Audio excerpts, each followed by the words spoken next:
Your sister introduces you to her fiancé as the girl who answers phones at the courthouse. But here's the twist, you're actually the youngest judge in your district's history, and her future husband has appeared in your courtroom multiple times. What happens when the truth finally comes out at their engagement party? Trust me, you're not ready for this story.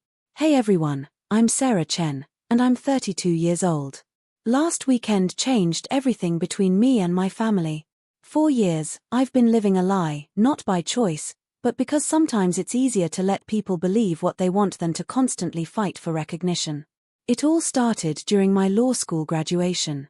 While everyone was celebrating, my sister Emma made a comment that would haunt me for years. Well, at least Sarah will have steady work filing papers somewhere. She laughed it off, but that moment planted a seed of doubt in my family's mind about my capabilities. After graduation, I landed a clerk position at the county courthouse. When family asked about my job, I'd say I work at the courthouse. Somehow, that translated to receptionist in their minds. During holiday dinners, relatives would pat my shoulder and say things like "good for you, dear. Administrative work is important too." I'd smile and nod, because correcting them felt exhausting. But here's what they didn't know. I was climbing the ladder fast. From clerk to prosecutor, handling major cases, building a reputation that lawyers across the state began to respect. My conviction rate? One of the highest in the district. I wasn't making coffee, I was making history. Then came the call that changed everything. Judge Morrison was retiring, and he recommended me as his replacement. Can you imagine? At 29, I became the youngest judge appointed to our district in over half a century. Legal newspapers covered the story. Veteran attorneys sent congratulations. But at my own swearing-in ceremony, only one family member showed up, my cousin Maya, who had always known the truth. "Are you ever going to tell them?" she asked after the ceremony. I just shrugged. What was the point? They'd already decided who I was in their minds. 2 years passed. 2 incredible years of presiding over cases that challenged me and fulfilled me in ways I never imagined. But at family gatherings, I remained Sarah, the courthouse girl. Emma's stories grew more elaborate each time. She'd brag about landing million-dollar clients, leading major campaigns, getting promoted to senior partner. Mom would beam with pride. Dad would refill her wine glass and ask for more details. And me. Someone would inevitably say, "Sarah's still doing that courthouse thing, right?" Like I was stuck in some entry-level position with no future. I'd bring expensive wine, help clean up, and leave quietly. It was easier than explaining. Easier than watching my mother's eyes glaze over when I tried to share my achievements. Deep down, I told myself their validation didn't matter. But every time Emma launched into another success story, something inside me twisted with frustration. I wasn't just being overlooked anymore, I was being erased. Then came Emma's engagement party. The house looked like a Pinterest board exploded, fairy lights everywhere, white flowers, and a massive "Congratulations Emma and Michael" banner dominating the backyard. I arrived early, more out of obligation than excitement, and immediately got put to work. "Sarah, can you handle the drink station?" Mom asked without even looking up. Emma wants everything perfect for when Michael's parents arrive. By evening, a sleek black Tesla pulled into the driveway. Emma stepped out first, absolutely glowing in a designer dress that probably cost more than most people's rent. Her engagement ring caught the light as she waved dramatically at everyone. Michael followed, tall, handsome, polished, and completely unaware that his world was about to flip upside down. They worked the crowd like celebrities. Emma made sure everyone knew Michael was the youngest partner at his prestigious law firm, how he'd just won a 7-figure settlement. She was electric with attention. He looked slightly overwhelmed by it all. Maya, standing next to me, whispered, "He doesn't recognize you, does he?" "Not yet," I said, sipping my champagne and watching the show. Eventually, Emma brought him over to our corner. "Maya, Michael, meet my little sister Sarah." Michael smiled warmly and extended his hand. "Great to finally meet you. Emma talks about you all the time." Then came the moment that would change everything. Emma added sweetly, "She works at the courthouse doing administrative stuff." Probably processes Michael's paperwork sometimes. She laughed like it was the funniest thing in the world. Michael gave her a tight smile. I'm sure Sarah handles whatever she does very well. We moved to dinner, and I found myself relegated to the far end of the table while Emma basked in the spotlight. Toast after toast was made in their honor. Emma glowed with each compliment. Then she raised her glass for what she thought would be her final moment of glory. Some people argue landmark cases, she said, beaming at Michael. Others answer phones and file papers like my sister Sarah here. That was it. The final straw.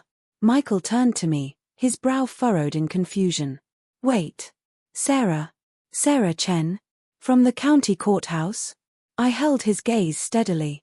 I could see the exact moment recognition hit him. His eyes widened, his face went pale. What exactly do you do at the courthouse, Sarah? He asked quietly. My heart was pounding, but my voice was steady. I'm a judge.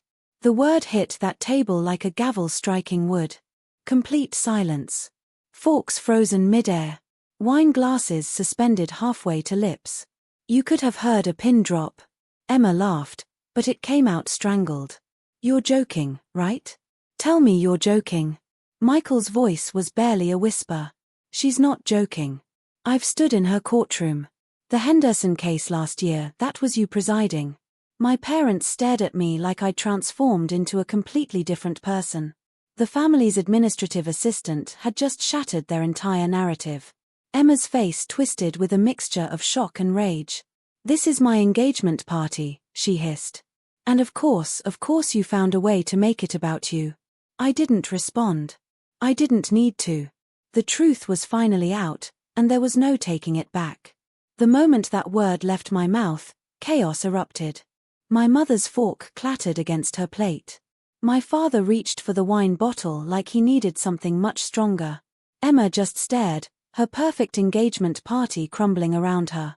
You're not serious, she said, eyes darting between Michael and me. Tell me she's not serious. Michael couldn't answer her. He was still staring at me like he was solving a complex puzzle. Judge Chen, he said quietly. Northern District Court. You handled the Morrison pharmaceutical case. The one that made national news. You're a judge? Dad asked, completely dumbfounded.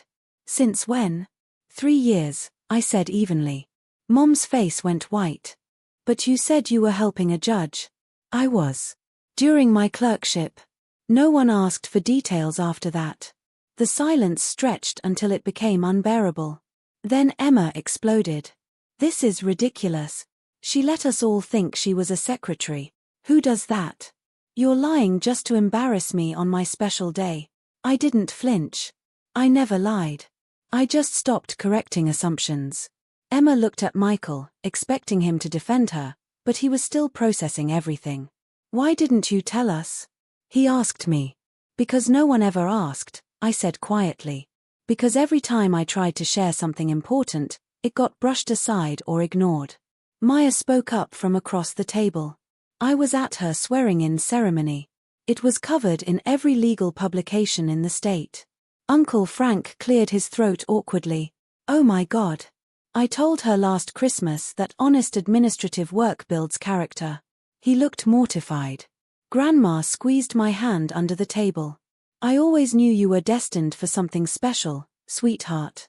Emma shoved her chair back so hard it scraped against the stone patio. This is my engagement party, she shouted. And once again, Sarah finds a way to steal my spotlight. I didn't say anything until you pushed me, I replied, staying calm but firm. Until you mocked me in front of your fiancé and half the family for the last time. Michael stood slowly. Emma, he started, but she stepped away from him, eyes filling with tears of betrayal.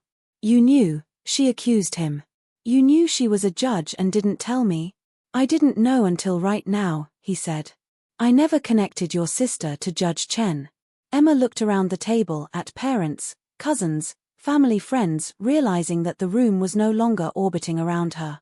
This is unbelievable, she whispered. You've ruined everything. Then she turned and stormed inside, her heels clicking on stone like angry punctuation marks. Michael hesitated, gave me a long, conflicted look, then followed her inside. The rest of us sat there in stunned silence.